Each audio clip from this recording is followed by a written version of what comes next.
You are now entering Armbar Audio.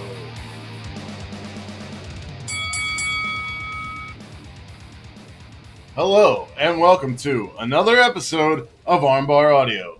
I'm your host, Tim Farley, and next to me is my trusted companion, John Kearns. What's up, everybody? Last Sunday, AEW and New Japan Pro Wrestling had a joint show called Forbidden Door, and it's safe to say that those hinges are knocked off now. So we watched Dynamite and Rampage, and there's some things we want to talk about, and we want you to hear them. So first off, last week we did a show that was previews and predictions for Forbidden Door. John, what did you think about the show? About Forbidden Door? Yeah. I think it was possibly... I actually don't know if I want to say that. I wanted to say it was the best wrestling show I've seen this year so far, which might be true. I'd have to think really hard about it. But it was definitely the most hype I've been for a show so far this year. Yeah. To compare it to other joint shows of the past and other promotions like the War of the Worlds with Ring of Honor, All In, and like the WCW one from the 90s with New Japan, this one was better than all of them. All In was special, but unfortunately, they didn't manage their time well, and we got screwed on some of the matches. But that show ruled. I think the best matches were in the middle of the show. Ospreay and Orange Cassidy put on a fantastic fucking show, and the appearance of Claudio Castagnoli and the Blackpool Combat Club having a technical clinic with Zack Sabre Jr. I was hype about Shibata returning, and honestly, none of the matches disappointed. No, I would definitely say that. It was the first show in a long time that every match felt like it was exactly what they wanted to do. Yeah. So, coming out of Forbidden Door, there was kind of a reset because Jon Moxley is the interim AEW champion, and he's going to be defending it. So Punk will be fighting whoever is holding the title. And we found out that there would be a Royal Rampage Battle Royal on Rampage this week, and we'll get to that. FTR are holding all of the major wrestling tag team titles except one. Mm-hmm. Thunder Rosa is still the champion, but it seems like the title picture is still we still have similar people hanging around. So a couple weeks ago, Christian Cage turned on Jungle Boy. Yeah. And he's been making some scathing promos. And Luchasaurus last week came out on behalf of Jungle Boy, but Christian Cage kind of got into his head. And this week on Dynamite, we thought Christian was going to wrestle, but he didn't. Yeah. Luchasaurus came out. Yes. What did you think, John? I was so happy to see, because what happened was he comes out. First of all, his entrance was very Kane-like with the fire and all that, which was cool. I'm happy calling him New Kane, given how old Kane has been recently. He comes out. He's in all black. He's got a new black dinosaur mask, black tights, and he just decimated Serpentico. See, just I ripped got him to Kane shreds. vibes, and it was also kind of a callback to his Lucha Underground. He's era. returned to that monstrous heel persona. Yeah, and John and I I was have just going had to say. many conversations about Jurassic Express, and I've always said, And they at want times- to push Jungle Boy as a singles competitor. They're going to have to switch up Luchasaurus. Yeah. And I always thought about taking off the mask And because this is I what know I what the was guy gonna looks mention. like, and he's a good-looking Yeah. guy. But, What I was going to didn't mention even think was about this. right.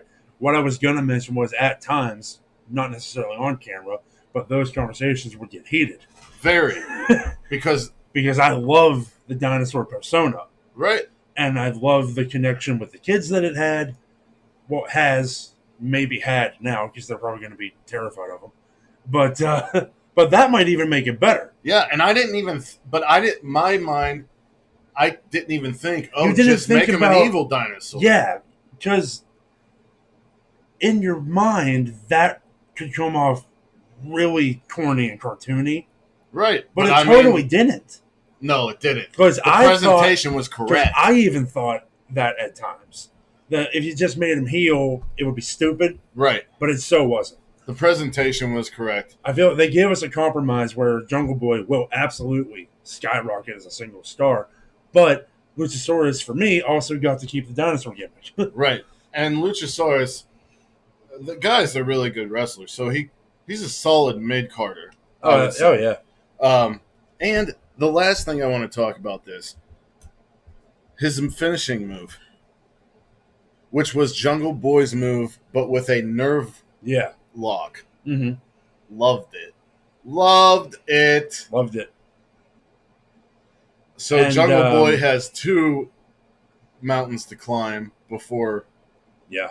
he They gets are mountains. out of that situation. Mhm. And it'll be interesting to see how that happens, because if he beats Cage and Luchasaurus, does Luchasaurus go back to being a face? Does he tag along with I don't Jungle know. Boy? Or because honestly, I like this. I like what's happening. Yeah, I said on Twitter that I hope where this is going is that him and Christian have sort of a Armando Estrada and Umaga thing going on, Yeah, where Christian's the only one who can control him. right. Like, I want that to be that. And the way Christian was dressed and the way that he speaks and the way he, called out Luchasaurus, I think, means that that's what we're going to get. Yeah. Now let me talk about something I don't like, John. Oh, what don't you like? Dynamite opened with Orange Cassidy against Ethan Page. Yes. I've said this before on this show about both of these 2 things about both of these guys. The way that Orange Cassidy is presented on the last show, I said this. The way Orange Cassidy is presented by AEW, I couldn't take him seriously beating Ospreay. Now, we've seen Orange Cassidy put on great matches against Pac and Omega, Jericho. against Jericho, Ospreay now. against Ospreay. There needs to be,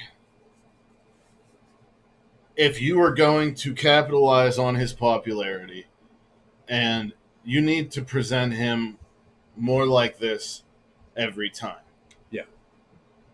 On the flip side, I've said that Ethan Page doesn't need to be part of a stable. Nope. Ethan Page could lead his own stable.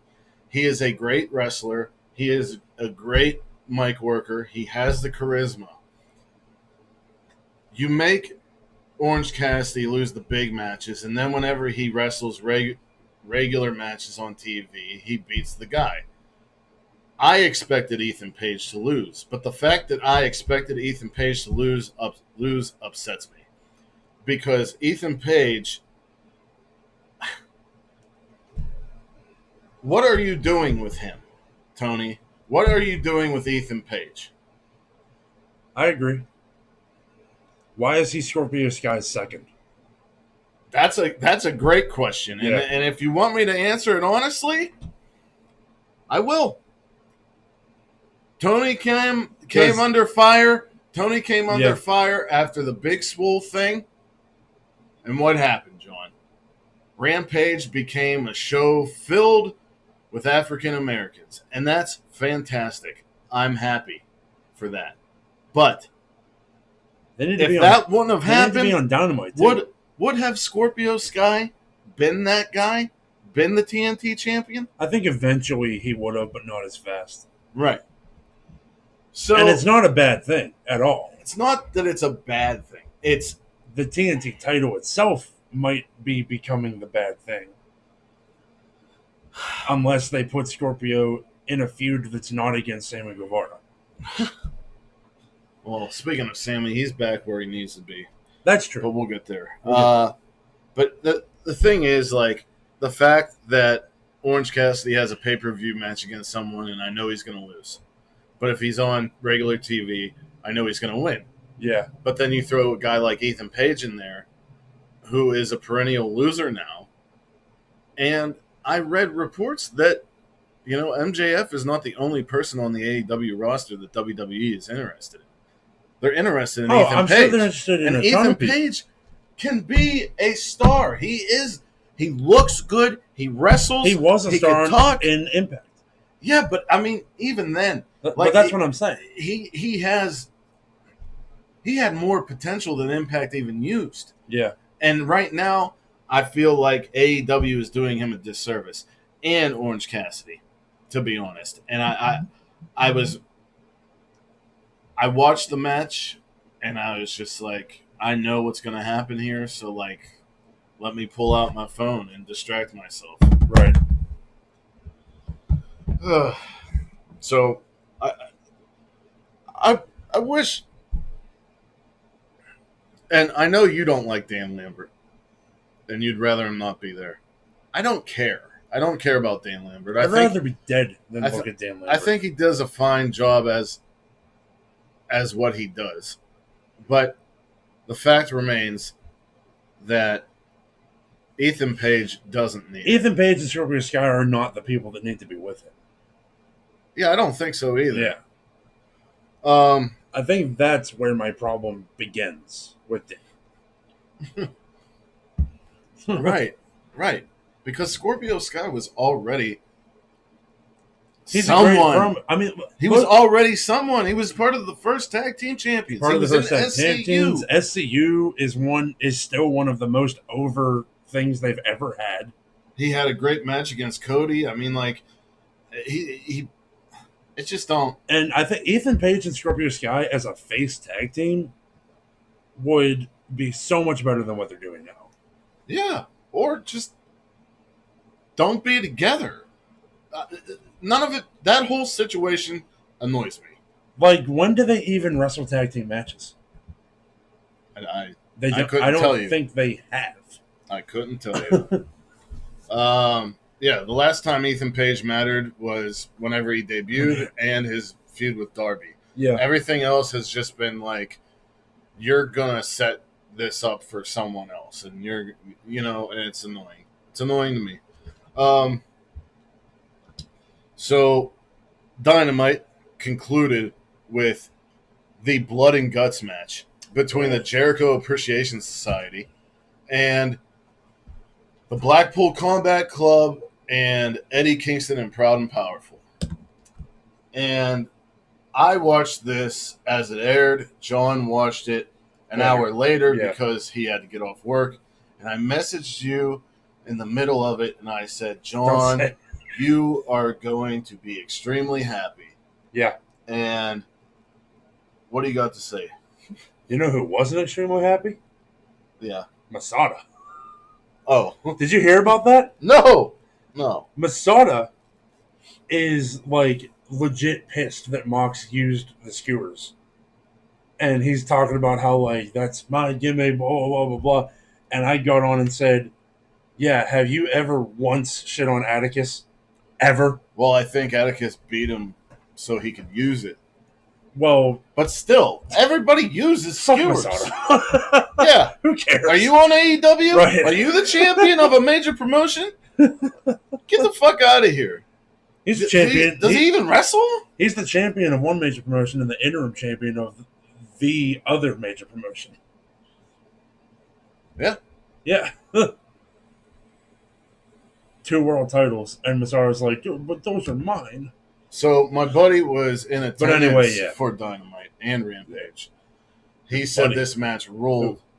He made the song Donnie. Ah, okay, cool. I didn't Yeah. know. You didn't tell me. Because it was in Detroit. Mm-hmm. He said this was fantastic live, and they missed, like, they didn't put everything on the show, like, on TV. I'm sure they couldn't. Right.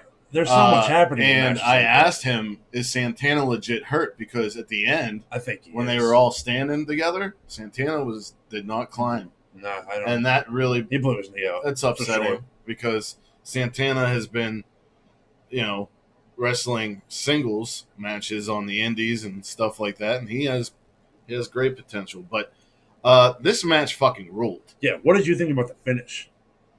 Well, first off, I like the idea of sending in Claudio first for Blackpool Combat Club because out of all of the men on that team, he's probably the best conditioned. Most endurance, yeah. Yeah.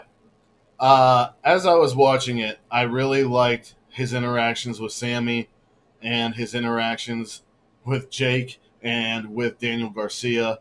And I heard that Daniel Garcia is going to have a pure match with Yuta, which is awesome because last year they wrestled for the IWTV Tony Nese title is, for an hour. Yeah, Tony Nese is in line for a pure title shot too. Yeah, and I really liked Daddy Magic being a real force to be reckoned with in the match. Yeah.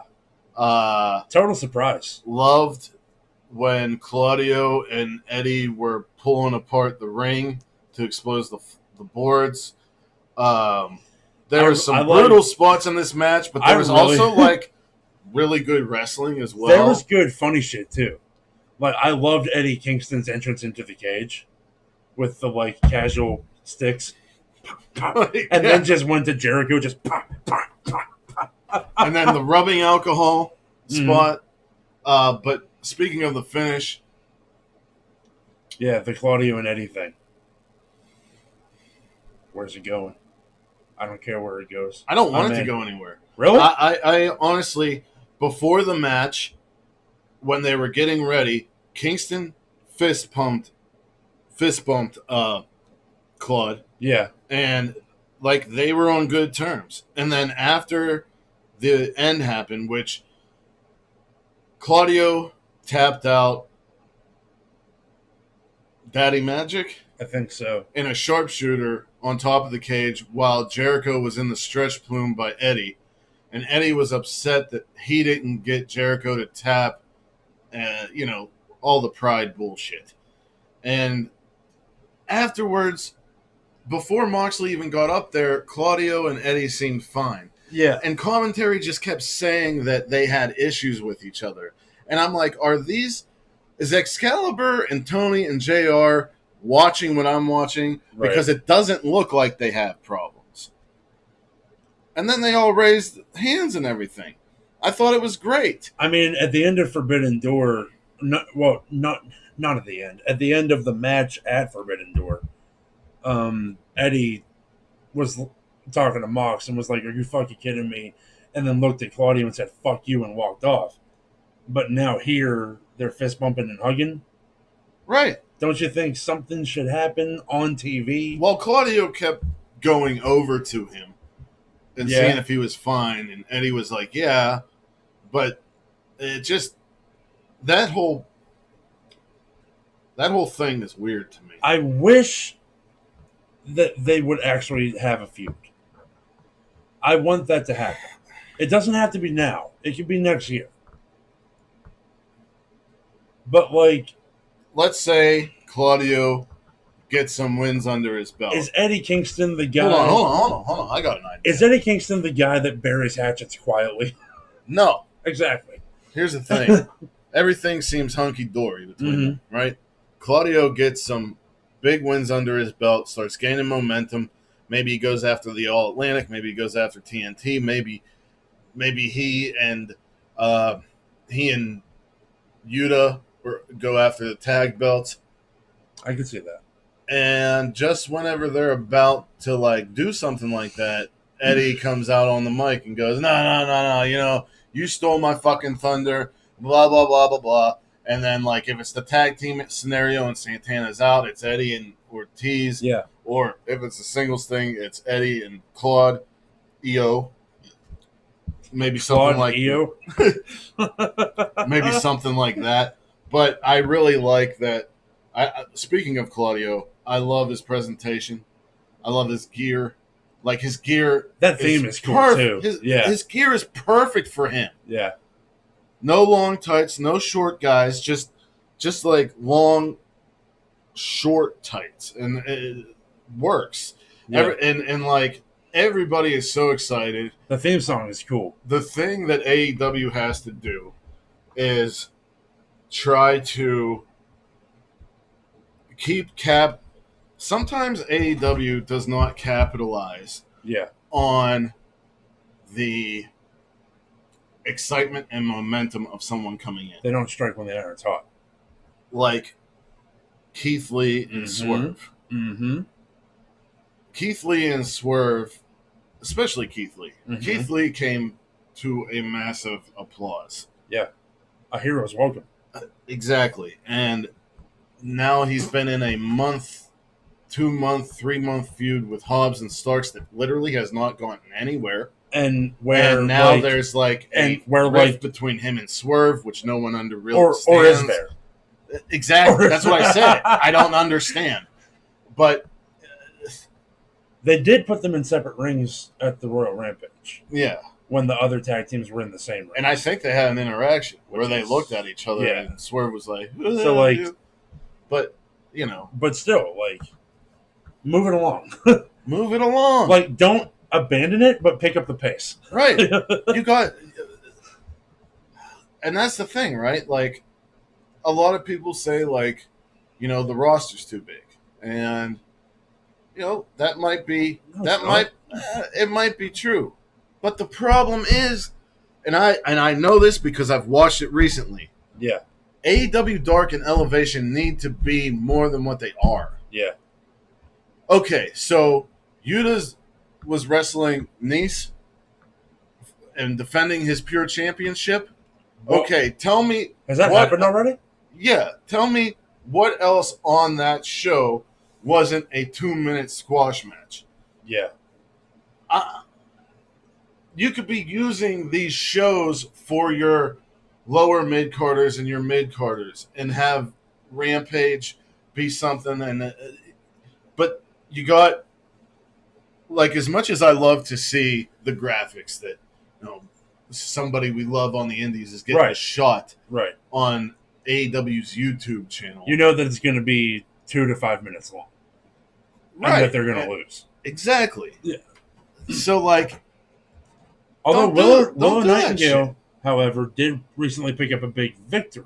And you know why? On Dark. I think Willow Nightingale is going to be part of Ring of Honor. She needs to be. Yeah. She absolutely needs to be. I'm very excited about the prospect of Ring of Honor being, like, sort of like an NXT type thing for AEW. Yeah. Ring of Honor. Or like NXT used Ring to of Honor's next show is going to be July 23rd. Yes. Which is pretty rad. So, yeah, Blood and Guts was a fantastic match. Mm-hmm. Better than the first one? A lot of people are saying so. I think they were sort of equal. I just think this one was presented better. Well, didn't the first one have... it was in front of the crowd. The first one was the Pinnacle against... The first one had that thing with the crash pad that everybody freaked out about, but Jericho's fucking against 56. The inner circle, yeah. Yeah, but see, they did it better this time because they set up, like, a huge table for Sammy. And Roman Reigns also did a crash pad spot a couple months ago. Nobody bitched about it, but whatever. I don't know. I have no idea about WWE. I'm just saying. Yeah.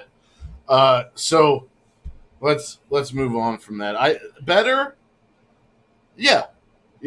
Because Claudio brought something to it. Moxley brought something to it. Eddie and Jericho's thing.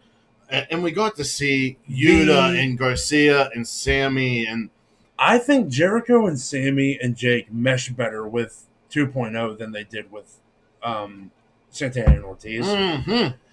And I think these two teams meshed better than the Pinnacle and the Inner Circle did. Mm-hmm. Agreed.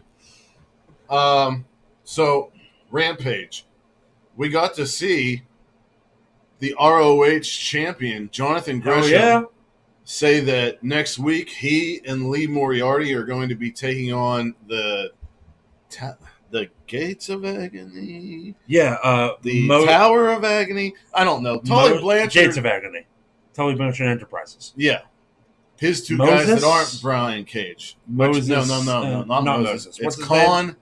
And Moses was the other guy. Shane Taylor. Yeah. I forget the guy's name. I don't know the other because I only heard it once during the Ring of Honor show. But all I know is that guy's huge as fuck. Beast. And during the promo, Jonathan Gresham was like, everybody's talking about who's the greatest technical wrestler. And, flashes of Claudio and Brian. And he was like, I'm going to show everybody in this match that I am the best technical wrestler. And everybody who knows. I really want this to lead to him versus Danielson and him versus Claudio at some point. Yeah.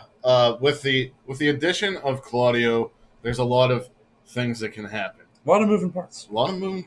That's one of our catchphrases. And I like it. I like the moving parts. Keep it moving. I love it. What you just did, speed it up. Speed up the pace. Keep it moving. All right. So that's something to look forward to next week.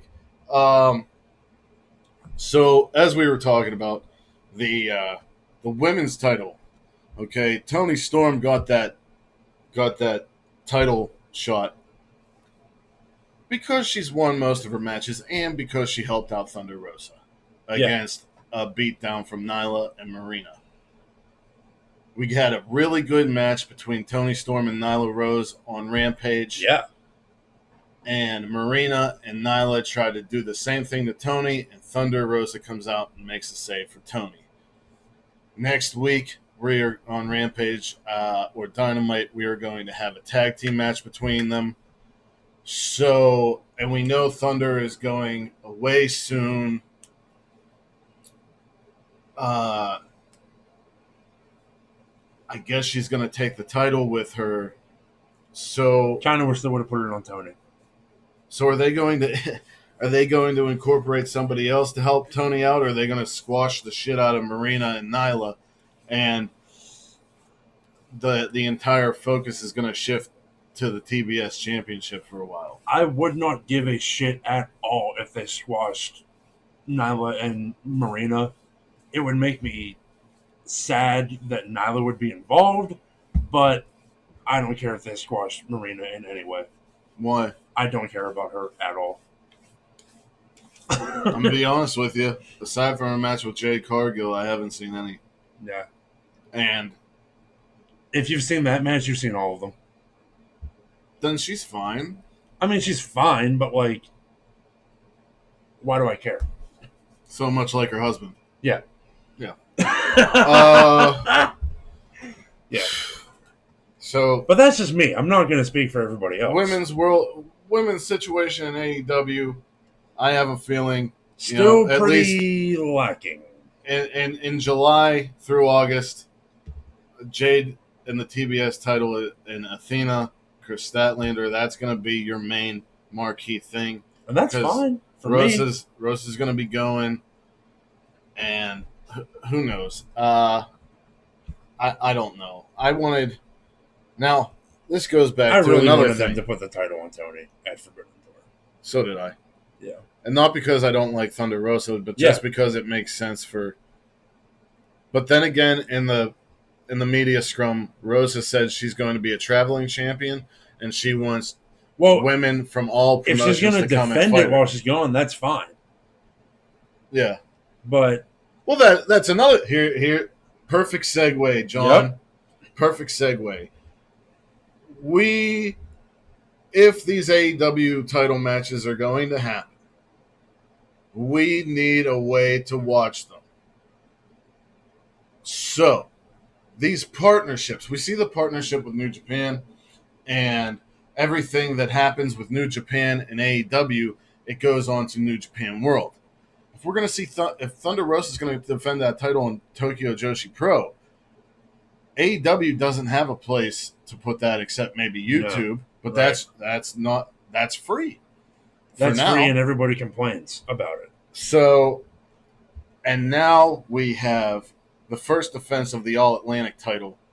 The Bastard Pack is going to Rev Pro and wrestle Shooter, which is what they should do with that belt. Yeah, it's great. That should, if nothing else, that one title should be the traveling title. Yeah, but this goes back to the main point here. How the fuck do you watch Rev Pro? I signed up to their Pivot Share, but they don't upload the stuff right away. You have to wait like 2 weeks. Everybody who's into AEW is going to want to see this match. And New Japan. Now. Yeah. Maybe it will be on New Japan World. I don't know. I really don't know. But AEW needs to figure out. I could see that happen because Ospreay's the Rev Pro champ. So now more than ever, AEW needs a streaming service, or on HBO Max or whatever. Yeah, you know, get the ROH stuff up there, get the AEW stuff up there. Tell New Japan, hey, give us some stuff. Rev Pro, give us some. I don't know. And tell Bleacher Report to hit the fucking bricks, please. God. Forbidden Door worked fine for me, but I'm not going to be like, oh, it worked for me. Why didn't it work for you? Because everybody was in the same position that I was for the last pay-per-view, where it's fucking telling me, or it's telling them, oh, purchase the event when they already bought it weeks ago. That happened again. That happened to a lot of people, yeah. Ridiculous. Now, I feel blessed that it didn't happen to me this time. Two major titles are going to be defended on Dynamite. First, the TNT title. Scorpio Sky going up against Wardlow. They had a promo in the back where they weren't allowed to fight each other. Wardlow talked some major shit. Said he bring out all of American Top Team and I'll treat them like all the security guards. Yep. So Scorpio Sky said, you want to talk like that and I can't fight you right now? Then let's make it a street fight. Welcome to Wardlow's world. Now do you think that this stipulation helps Scorpio Sky? Or do you think it helps Wardlow? I think it should help Scorpio Sky. It should. But I don't know that it will. Right. Because it's a street fight, so Ethan Page and American Top Team should help Scorpio. Now, we've said this about Braun Strowman a bunch of times, and there's other people we could talk about. Maybe even Ryback. We just talked about it a little bit ago. No, fuck Ryback. Yeah, we talked about it with Keith Lee. Strike while the iron is hot. Wardlow is huge right now. Get him that title. And here's how the street fight could turn away from Scorpio. We saw the last time American Top Team got in there with Wardlow. Wardlow got on the mic, talked to them, and they were cool with him. So maybe Dan Lambert and Scorpio Sky don't really know. So he just has to hope that they're also from Ohio. But Wardlow has to win that title. Yeah. So Rampage opened up with the Royal Rampage. And super cool. Super cool. My picks for this were all oddballs. Yeah. I wanted Roosh, who was making his in-ring debut, I believe. Yeah. Konosuke Takashita. Or Brody King. And the reason I picked these guys is because they all can lose to Moxley and be fine. Right. Because Moxley's not going to lose the first defense. That's ridiculous. And the match was fun, but the ending was awesome. Yeah. You had It's not every day that you see a unique ending in a battle royal. Darby Allin. Well, talk about how they had it split, because that's unique too. You talk. You Okay. go ahead. You were the one talking. That's what I told you to. But I'll get to what I was saying. So later. they had both rings because it was still from the Blood and Guts taping. Right. So it was 20 guys split 10 to 10 in each ring. Yeah. Blue and red. Red ring and blue ring. So they went until there was one guy left in the red ring, one guy left in the blue ring, and then those two got into one ring and did the over-the-top match. Mm-hmm. Which led to this awesome finish, but I think it would have been cooler if they did an Impact style, where when it got down to one person in each ring, it was a regular pinfall match. I would have said that before I saw the finish. Exactly. Yeah. Now, we had Brody and Darby as the last guys participating. And what can you say about Darby? Okay. Darby What can you say that hasn't already been said? Is a fan favorite. He's always in big matches. He's always put on the pay-per-views, but he's never been given... I mean, he had the TNT title, but do we remember it that much? Yeah, but also not that he necessarily needs that. Right. But at the same time, I want a crowning achievement for Darby at some point. But I'm happy that this wasn't it. Yeah. Because you know whoever won this match is going to lose to Moxley. Right. Now, the finish that we keep talking about, both men were on the apron. Darby went to do a coffin drop to push Brody out. Brody caught him in the sleeper. Hung him over the apron and just dropped him. And it was so badass. So we're going to get Moxley. Disrespectful. We're going to get Moxley against the thug, I would say, of the House of Black. You're only saying that because of the ski mask. Yeah. But yeah. And the lock chain. It's going to lead to a feud between the Blackpool Combat Club and House of Black, and I'm all about it. Yeah. Had you not thought about that till now? No. I just thought it would be a nice thing to get under Brody's belt. What if they come together and form the House of Blackpool Combat Club? No. No, I don't want that. I don't want it either. But it was just too perfect to not say. That makes perfect sense because it looks like the Death Triangle, at least the Lucha Brothers, are moving on into a feud with fellow south of the border wrestlers Andrade and Rush, which should be great. Who are officially in AEW La Facción Ingobernable. They said it on Rampage. They have shirts. Yeah, I saw them. I think Forbidden Door ruled. I think the aftermath, the week that came after, set up a lot of good stuff. Yeah, there was a lot of decent matches and storylines put together. I'm really impressed at how well the fallout for Forbidden Door was done this week. Yeah. So, with that, wherever you are in the world, whether it's morning, noon, or night, you have a great one, and peace and love to all of you. Bang!